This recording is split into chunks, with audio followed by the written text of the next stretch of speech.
ఎఫెక్టో ఏమో తెలియదు కానీ ఈ జనరేషన్ పిల్లలు ఇంటర్నెట్ కంటే స్పీడ్గా ఉన్నారు. ఏదైనా చెప్తే ఇట్టే పట్టేస్తున్నారు, వింటే అట్టే గుర్తుపెట్టేసుకుంటున్నారు.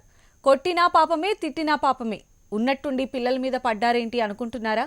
ఈ స్టోరీ చూస్తే మీకే అర్థమవుతుంది అసలు స్టోరీ.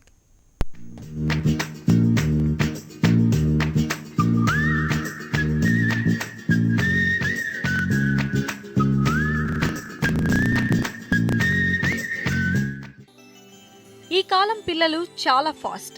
ఏ విషయమైనా సరే హింట్ ఇస్తే స్టంట్ చేసేస్తున్నారు. మీడియా ఎఫెక్ట్ కూడా పిల్లలపై బాగానే ప్రభావం చూపుతోంది. హైదరాబాద్లో పెద్దలంతా షాక్ అయ్యే ఇన్సిడెంట్ ఒకటి జరిగింది. స్కూల్కెళ్లాల్సిన వయసులో పోలీస్ స్టేషన్ మెట్లెక్కాడు ఓ పిల్లాడు. అక్కడికి వెళ్లి ఈ బుడతడు చేసిన పని పేరెంట్స్ ను కంగారు పెట్టించింది.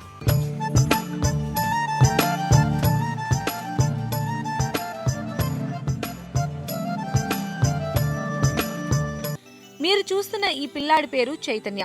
బేగంపేటలోని ఓ ప్రైవేట్ స్కూల్లో 3వ తరగతి చదువుతున్నాడు. ఇంట్లో తన నానమ్మ తీరుతో విసిగిపోయాడట. అందుకే ఆమెపై కంప్లైంట్ చేసేందుకు ఎస్ఆర్ నగర్ పిఎస్ మెట్లెక్కాడు.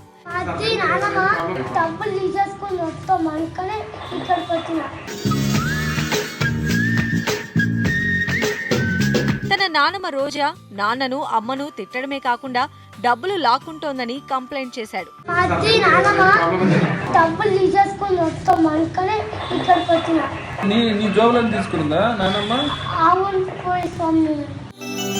పిల్లాడు పిఎస్ కు రావడంతో తప్పిపోయి వచ్చాడనుకున్నారు పోలీసులు. కానీ అతడు కంప్లైంట్ ఇవ్వడానికి వచ్చాడని తెలుసుకుని షాక్ అయ్యారు. తర్వాత అతని తండ్రి ఫోన్ నెంబర్ తెలుసుకుని విషయం అతడికి వివరించారు. వెంటనే అక్కడికి చేరుకున్న ఈ బుడతడి తండ్రి అక్కడి నుంచి పిల్లాడిని తీసుకెళ్లాడు.